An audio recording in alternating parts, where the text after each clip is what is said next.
Hi, this is Tim from Samplitude and Sequoia. Today we're going to go through and trigger a kick drum using audio quantizing. Now, before I get started, I want to make sure that I know, well, what sampler I'm going to use, what sound source I'm going to use as the new kick sound. For me, I'm using Eclectica Studio's sample library, the one we actually created here with our studio kit, and I'm going to be triggering the kick drum from our studio kit to replace the kick that's in this recording. And I'm going to use my sampler of choice for this is a program from Line Plugs called Chrono X3. It just happened to work the best for lining up how I wanted the samples to be triggered because I have so many different velocity levels and stuff. You'll see as we get going, but that will be the third-party plugin that jumps in that's actually my sound source.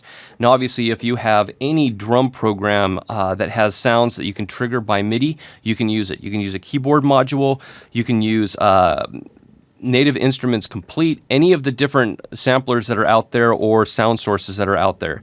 All the way back to, say, a Roland Sound Canvas sound module. You can plug in one of those and make it happen too. So the first thing we're going to do, let's expand on the kick drum track. Take a look at it a little closer.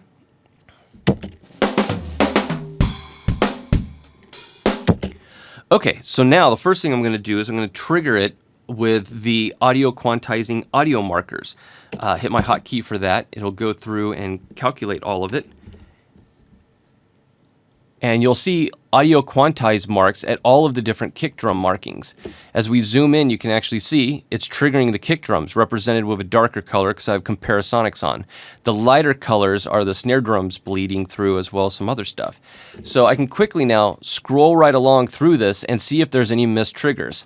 I prefer this method over using a plugin that triggers off of a gate or triggers off of on the fly in real time. I prefer to do this offline for the simple reason I have full control and I can make sure there's no missed triggers, as well as timing is absolutely on, and the results from it then are perfect because I'm only looking for stuff that is absolutely dead on. I'm not looking for any errors that I have to deal with later.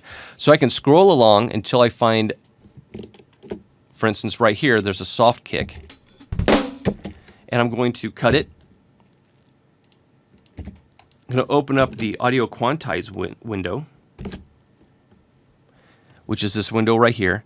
And that for this type of thing, since I'm not actually quantizing this to a grid, I'm strictly just pulling off the markers and turning them into MIDI notes that I can then use to trigger a sound source. Really, the only thing that I need is this detection area down here. I have it set for universal, even though there's selections for bass drum, snare, and hi-hat. I find universal overall does the best job. So now with this selected, I can move up the sensitivity until I have a marker. Same thing on the rest of the track. If it wasn't triggering how I want it, I can change things by moving the slider, and then you'll see different ones pop in, some that belong and some that don't, because obviously at a certain sensitivity level, it's going to pick up the snare drums. So let's put this back down to 50, since that seemed to be the right amount right off the bat for this. And we can scroll along until, let's move back out, until we see other things. If there's something that's triggered that should not be triggered, the fastest way I've found is you can just plain cut it. Hit delete and then move on with your life. That's the fastest way, as opposed to selecting it, changing the slider as we did to try to trigger something. So there's a couple different ways of doing these things. Let's put that one back in. Okay. So now, if we had gone through and done the whole track, which takes a couple minutes, but like I said, the result is perfect. Let's select the whole track by double-clicking the blank area. I'm going to use my next hotkey, let's turn this off, which will turn all of it into an actual MIDI note. Boom. Right below it, we now have a MIDI track that goes right along with it. Let's center this up. Now, let's open this in the MIDI editor. Now in the MIDI editor, all of the notes are placed down here at the bottom because they do not have pitch. So they're all set to C1. Well, I need to set them all to C4 because that's where I've set up my sampler. Now, with general MIDI, a lot of times C2 is the actual right number for the kick drum, as well as B1 right below it. And you can toggle back and forth if you want. For my sample library, everything's being triggered on C4, as well as C4 has multi-velocity levels, so it's able to trigger different samples from the different velocity levels, which you can see are down here, the various different velocity levels. So the first thing we're going to do is we're going to hold down the shift so it only moves in one direction. We're going to drag all these up here to C4. Selecting them all. we have this level of all of these that are at 125. We have varying ones in between, but we have the majority are set to a single velocity level, which was the full scale for the actual track. We're going to open up velocity dynamics, and we're going to use this area here of affecting only notes that are within the limit that we have set. The maximum, 127. The lowest, we're going to make this 110. Click affect only the area. Now, only the hits down here that have a velocity level of 110 to 127 are going to be affected in this process.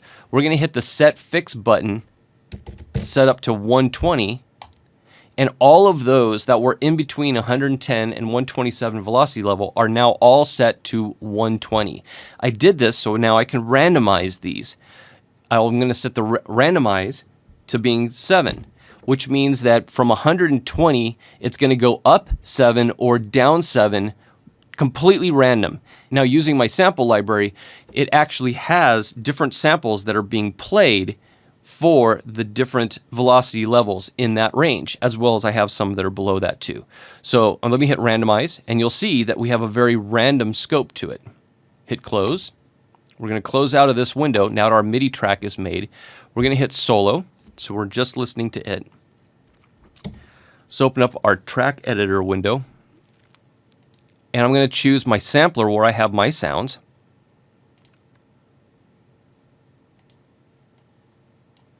I'm going to load my sample.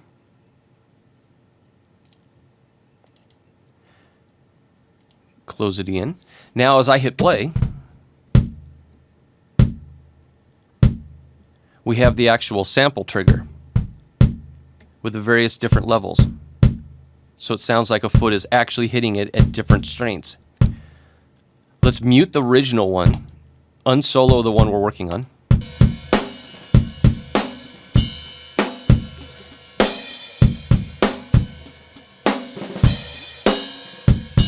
Now that we've dialed in the sound and we have it exactly how we want, we're simply going to hit the down arrow and hit freeze track. This is going to turn that into a WAV file.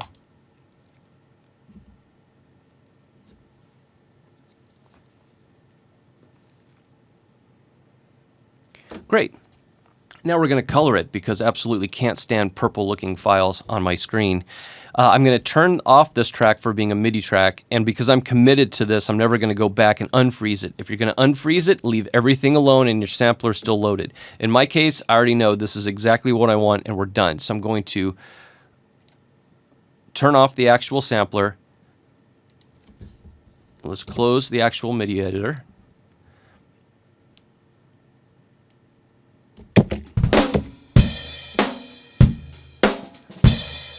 Do the little EQ tweak that we want to do.